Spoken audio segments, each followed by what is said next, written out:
today's message, I called it Bloom.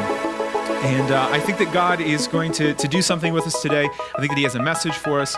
Honestly, the topic, where we're going to go with this, the flavor of everything, this was either on the surface of or understood right underneath every single one of Jesus' teachings. I mean, practically every one of them. This is either the main idea, one of the main things that he's trying to get across, or it's directly right underneath the surface. The teaching only makes sense because this thing is implied by it. And so if this was that important to Jesus' teaching, it's going to be pretty important to us. It's pretty important to life. It's pretty important to the direction that we're going. And so I want to help to capture this here today. I want to read a verse. I want to start off with a verse from Matthew 24. This is verses 30 to 31. This is from one of Jesus' famous teachings called the Olivet Discourse. And he talks about a pretty astonishing event that will happen. And this is what it says. And then the sign of the Son of Man will appear in the sky, and then all the tribes of the earth will mourn. And they will see the Son of Man coming on the clouds of the sky with power and great glory. And he will send forth his angels with a great trumpet, and they will gather together his elect from the four winds, from one end of the sky to the other. This is a really cool language. It's a cool passage. It's very poetic in nature. You can say Jesus, he really put a lot of thought into it, really. He wanted to communicate this in a very special way because it's super important to us. What he's talking about is the time when he will come back again. So Jesus was here 2,000 years ago and did some amazing things, and he is standing there 2,000 years ago saying, I am here now, but I will come again. Jesus' favorite words for himself was to call himself the Son of Man. So when he's talking about the Son of Man here, he's talking about himself coming again. And this is really important to the story of God. Because if you follow the story of God, God created the heavens and the earth, and he created all of us. We show up, and then we do what we often do, right? We kind of mess things up. How many of you can identify with that? There's a time in your life where you mess something up. There's a time you messed something up this morning. I've seen some of your kids, they look like they still had the boot print in them from this morning, you know? It's just life. It's just the way that the world really is right now. But Jesus came to do something about that. 2,000 years ago, he came, and this is what he did. Jesus went to the cross, and Jesus traded his life, his perfection, his direction for all of the sin and mistakes and the different things that we do. Past, present, future, Jesus changed that. That's what God's plan was from the very beginning. He was like, I'm going to send my son, and even though there's all these things in the world, and even though we made these decisions, I'm going to turn this around.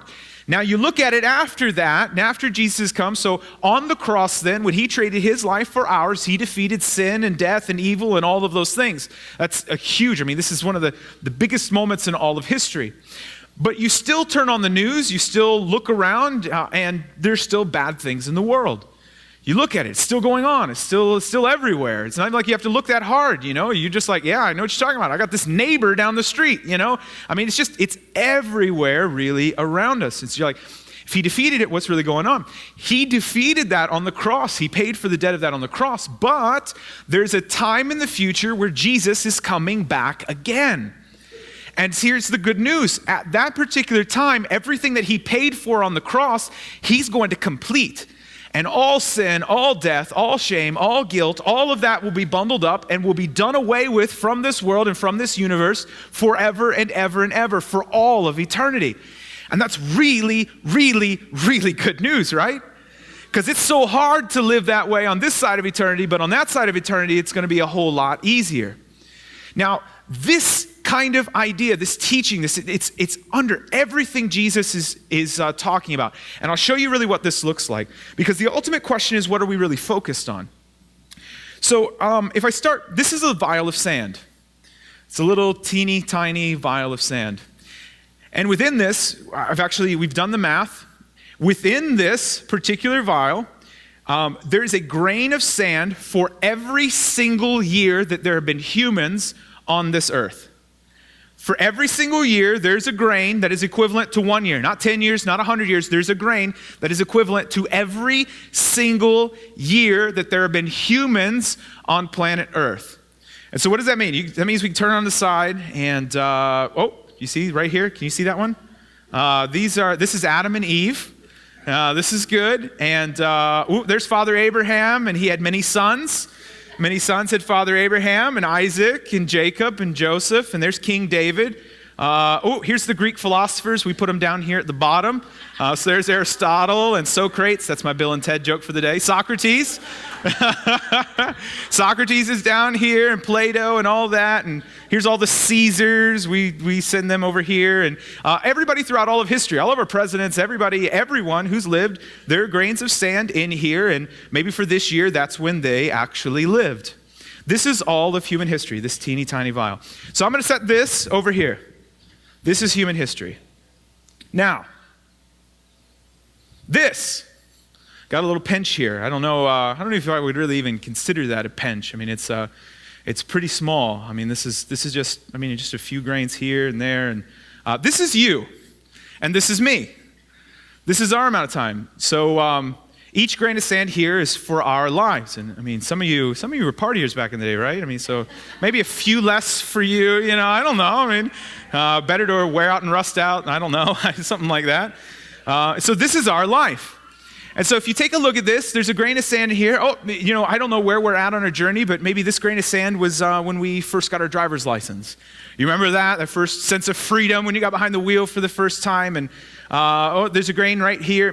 Maybe that particular grain is when you graduated from high school, or you graduated from college, or maybe when you got that really great job. And this is when you found Mr. or Mrs. Right.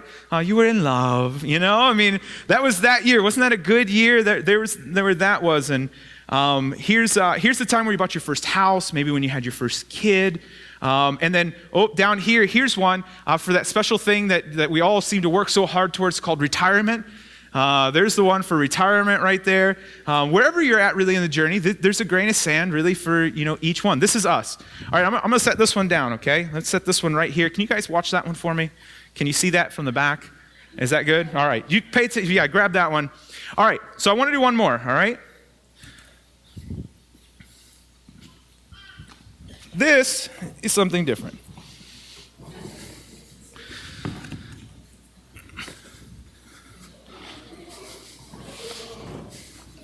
Awesome.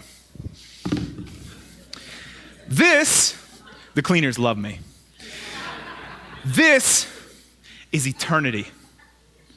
This is eternity. Two things are going to happen. One day we will all have our last day. It's our last breath, our last hour, whatever that looks like. It's our last time. Our time on this earth is done. Or Jesus is going to come back. One of the two things are going to happen. But at that moment, we shift from the here and now, and this is eternity.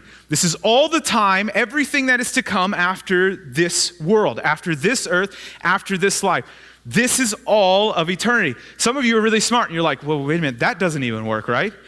Eternity is infinite. So, I mean, really and truthfully, more than even is just here, you got to think about not only every grain of sand on planet Earth, every grain in the universe. Eternity is infinite by definition, and even that won't do it justice. This is all of eternity. I got to come over back here. I got to pick us back up. Hang on. All right, so this is us, and this is eternity. This is under everything that Jesus teaches. It is in there in one way, shape, or form. You can either live for this, or you can live for this. It's one of the two.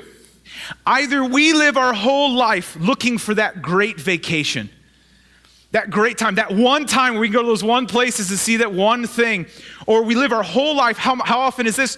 We live our whole life saving, doing, so that at one of these little grains we can retire, and then we have just a few little grains over here that are retirement before it's all over. But we work our whole life, all these other ones, just to get to those few. And here's what God says. You can either live for this, for here, for now, or you can live for all of this. You get the choice for how you want to position your life. But what Jesus wants you to notice is that this is greater than this. This is worth more than this could ever be. And he has equipped us to be able to experience it. See, Jesus has actually given your life to the power to directly affect what goes on in eternity. This is really important. He wants to take our focus off of this and turn it onto this. Why does he want to do that? Because we have the power with this to affect this. Well, how in the world does that work? Well, what does that even look like? I want to turn your attention to a passage. This is Matthew 16. So we looked at Matthew 24. This is Matthew 16. In Matthew 16, this is actually the first time that Jesus predicts that he's going to come back. He does that in some of the later verses. But here, this is where he talks about this idea, because it's all connected. Matthew 16, verse 19. This is what Jesus says. I will give you the keys of the kingdom of heaven. And whatever you bind on earth shall have been bound in heaven. And whatever you loose on earth shall have been loosed in heaven. This is a big idea. So what are keys designed for, right?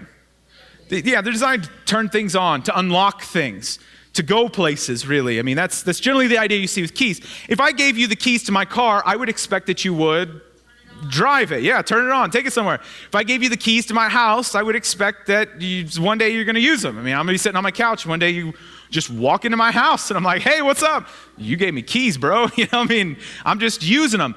That's the idea of it. You're supposed to use them. And these keys, if we use them here on earth, whatever is bound or loosed here on earth binds or looses in heaven. It's got eternal significance. Okay, so how does this really all work? The reason why Jesus said this, it was hinged on one of his followers. What Peter says, what's recorded 3 verses before this. In Matthew 16:16, Peter makes a remarkable statement. You are the Christ, the Son of the living God. This is really cool. Jesus had asked him a fundamental question. Who do you say that I am? And Peter, in a moment of clarity, says, you are the Christ. You're the Messiah. You are the Savior. You are the one who has come into the world. You are the Son of the living God, and you have come to save us. Jesus says, you are exactly right. This is it. And upon this, I'm going to build my church, my movement, and you are going to have the keys. What does this really mean? What you do with the message of Jesus Christ. What you do with the message of Jesus Christ is the key to affecting eternity. This is it. This is the statement that was made that Jesus said, that's it. And I'm going to give you keys. And what you do with this, what you do now with this, has the power to affect all of eternity. The choices that you make in your personal life then have the power to affect all of eternity. The way you position your life to serve those who are around you and to take the message of Christ to those who are around you, the way that you work that in the world, what you do now has the power to affect all of eternity. It's not only that though. Your life is pivotally important to God's plan here on earth. Your life, you, she's like, me, you, your life is pivotally important to God's plan here on earth. Can I tell you what the most dangerous, devastating belief to the movement of God is? The most dangerous thing out there to the movement of God. First of all, it's not another religion. There's no other religion that can stop the movement of God. There's no other belief system that can stop the movement of God. There's no other philosophy. There's no other way of life. There's no other anything that can stop the movement of God. Can I tell you something? Satan cannot stop the movement of God. Demonic forces cannot stop the movement of God. Nothing out there can stop the movement of God. Can I tell you the one thing that can affect and slow the movement of God? Not stop it, but I'm telling you to slow it. Is if you believe for 1 second that your life is not important. If you believe for 1 second that your life is not pivotally important to the plan of God. Because the reality is that it is. That your life is important. That God has a plan. He wants to use you. As a matter of fact, one of my favorite authors, N.T. Wright, I want to read you a quote of his. It says, you are the means by which Calvary and Easter is enacted in the world. This is cool. You are the means from which Calvary, what Jesus did on the cross, and Easter, when Jesus rose from the tomb, you are the means by which Easter, the Calvary and Easter are enacted into the world. God wants to use you. You are the plan for this earth. He did everything he needed to do through Calvary and Easter to unlock you and to make you useful, to build you up so that you are the means. You know what a carpenter's means is? It's the hammer. You know what a mechanic's means might be? You might think of more like a wrench. That's the means. You are the instrument. You are the tool. You are the soldier. You are the farmer. I can't tell you how many different times he uses these metaphors. You are the ones to bring the message, to use that into the world. He wants to use you. He wants to use you. Your life matters and your life has purpose. And if you will do this, for once, if you will just turn your attention, if we can stop focusing on this, if we could stop focusing on the here and the now, if we can start to think about eternity, I want to point out three things that are going to happen. Three things that will happen to everyone who has that eternal focus, who turns their attention towards eternity. First things first, you will bring God's salvation into the world. You will bring God's salvation into the world. For a second, maybe you're thinking, I don't know about that. What do you mean we're going to bring God's salvation? Isn't that something that God does? Acts 13, verse 47. This is Paul speaking. He's actually quoting the Old Testament. He's quoting Isaiah in this particular passage. This passage, this verse, God has ensured it showed up not only in the Old Testament, in the first books, but also in the second books, in the New Testament. Acts chapter 13. For the Lord has commanded us, I have placed you as a light for the Gentiles. The Gentiles are everyone who doesn't believe. That's the rest of the world. From their perspective, there were Jews and Gentiles. That's everyone else who needs the message. You are the light for the rest of the world, for the Gentiles, so that you may bring salvation to the ends of the earth. You are the one. We are the one to bring salvation into the world. You know, I think of the first time that I got this right, and it wasn't even my fault I got it right. I had a really great friend. I got saved and I immediately went to Bible college. I had no training, I had no nothing, you know. I went to Bible college and I lived on a hall. I lived on campus at the school, and my whole hall, all the guys got together and we went to Myrtle Beach. There was somebody that had a connection. They had this big house kind of close to the beach, and so we went there. And one of the days that we were there, we went to the beach, huge long beach, and we took a football. We decided to play a pickup game of like sandlot football on the beach. In our minds, we were living out that scene in Top Gun where they play volleyball. You know what I'm talking about? I mean, we were on the beach, like whirlwind high fives. I mean, the whole thing, was going on. We thought we were really awesome. We weren't, but it was a lot of fun. And so we're out there, we're playing football, and all of a sudden this kid walks up. And I'll be honest, today I can't remember how old he was. I don't know whether he was like 11, 12, 13, 14. I'm not even sure. I don't know where his parents were either, but this kid just came from nowhere. And he sat down on the side. He was watching us play. And for whatever reason, just out of boldness, he walked up, to this group of college guys and asked to be able to play with us. And he ran the right group of guys, right? So because we look at each other, we're like, absolutely. And he played, and we threw him the ball, and he scored touchdowns and did his end zone dance. And it was really funny. We got to spend time with this guy. And it came time for the time at the beach to go to an end. We had played for so long, the bottoms of our feet, the beach was really hard. It was like really packed in. The bottom of our feet were starting to bruise, just from running on it for so long. And so we decided to go, and my RA, the guy who was in charge of the hall, he pulled me aside. He's like, John, we need to go talk to this kid. And I'm like, I didn't even know really what was going on at first. And he brought me over and we talked to the kid. And he started out, and I knew where he was going immediately. He started telling him about Jesus. He started telling him about Jesus. He started telling him about, we're a group of guys from the college. This is what we want to do. He wanted to be a pastor. I was still trying to figure things out, just to be honest. I was on the front side of my journey, and we're standing there, and he talked a little bit about it, and I talked a little bit about it, and we kind of went back and forth, and it finally came to be a time where we looked at the kid and we said, would you like to pray a prayer with us? Would you like to accept Jesus into your heart? Would you like to follow him? And the kid looked down and he looked back up and he said yes. And we dropped down right there on the beach and we prayed for this kid. And he followed us in the prayer and he accepted Christ into his life. And afterwards, we talked to him about finding a church, in that area and looking for a youth group. And he said, yeah, I think I know a church that's got a youth group. It's right down the street. And I think I'll go and I'll check that out. It's like, yeah, I want you to tell them exactly what happened here today. And they will help you along that journey.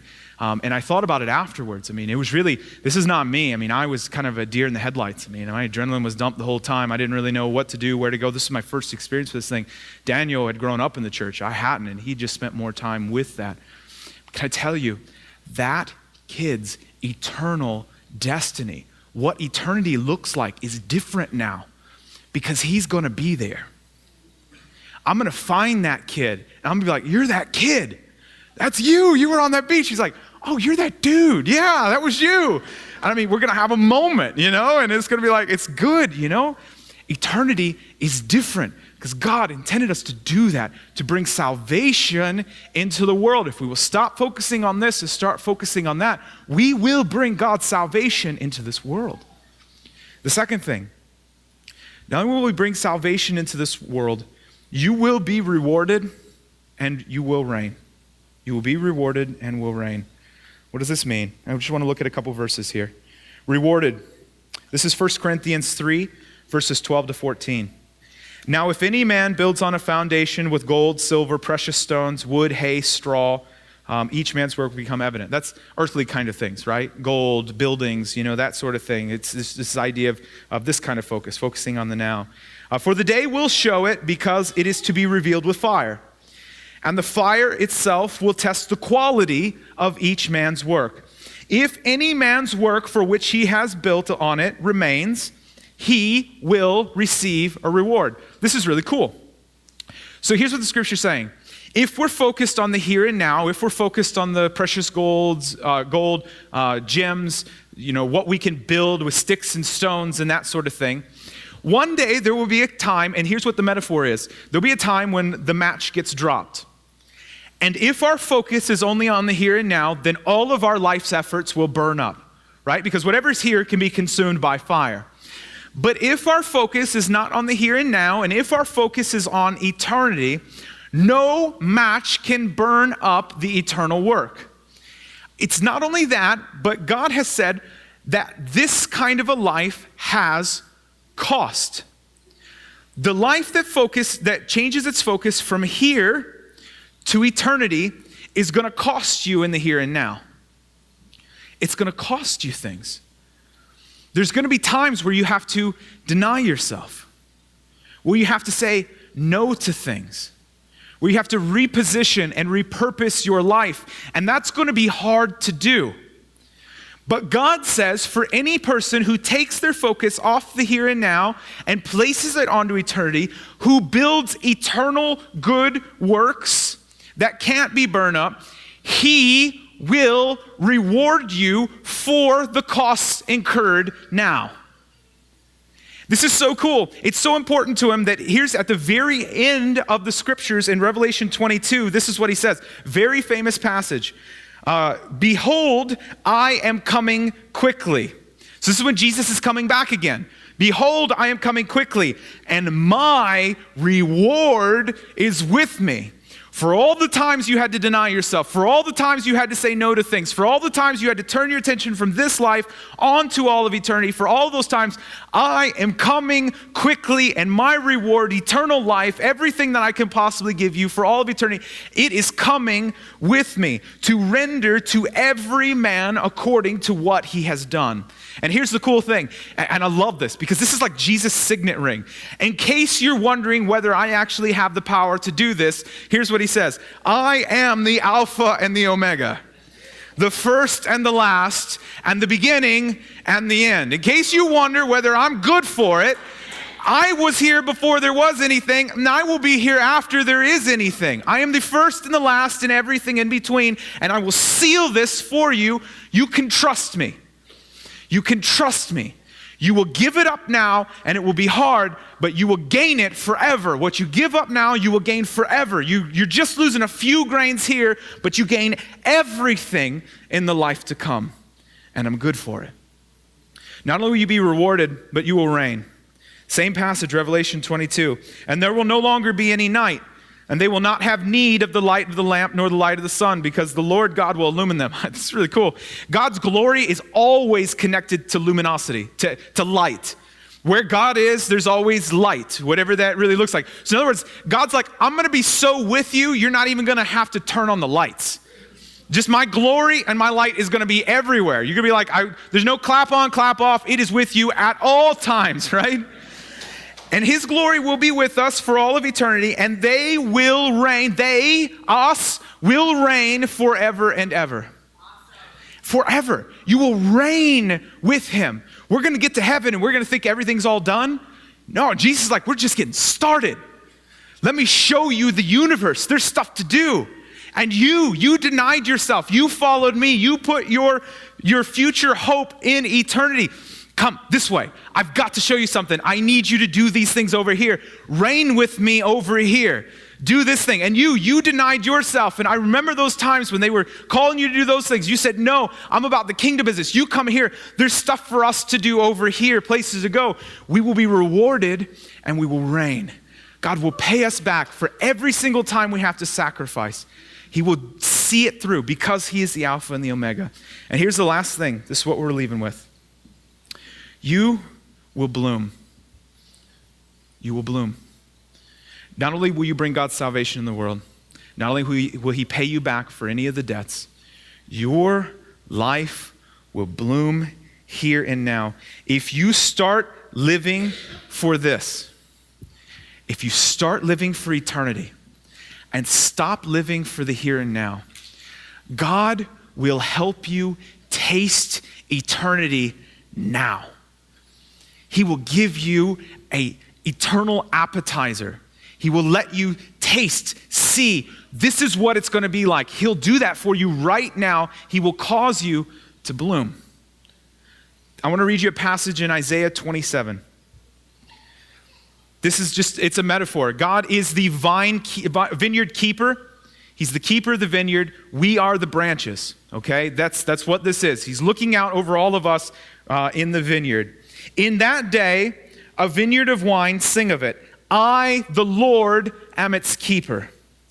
I water it every moment so that no one will damage it. I guard it night and day. I have no wrath. Should someone give me briars and thorns in battle, then I would step on them. I would burn them completely. Or let him rely on my protection. Let him make peace with me. Let him make peace with me. In the days to come, Jacob will take root. Israel will bloom, blossom, and sprout, and they will fill the whole world with fruit. Here's the metaphor. You can live your whole life for the here and now, tightly gripping on what is fleeting and what will go away. But here's what God sees. You are a bud. You have potential. You're a bud on the branch. And if you will trust him, if you will take your focus off the here and now and you will place it on eternity, if you will loosen your grip, the keeper of the vineyard will give you everything you need. You will be watered. You will be cared for. There will be thorns and thistles, but he will step on them and crush them and burn them. And he will, if you will just loosen your grip, he will cause your bud to bloom. He will cause your life to bloom. And all those years that you have left, whatever time is there, it will bloom for the Lord. And you know what the bloom brings? The bloom brings fruit. And the fruit of your life focused on eternity, will fill the entire earth. God will cause your life to bloom. And he wants to. Just don't live for the here and now, or you'll miss it. You'll miss it. It'll go by so fast. Those of you who are older in the room, you know that. You could tell the younger ones. It'll go by so fast. Don't lose a single day. Don't lose a single opportunity. That's the wisdom that comes with having lived on this earth. Don't lose a single moment and opportunity, but focus your eyes on eternity and watch what God will do through you. I want to pray.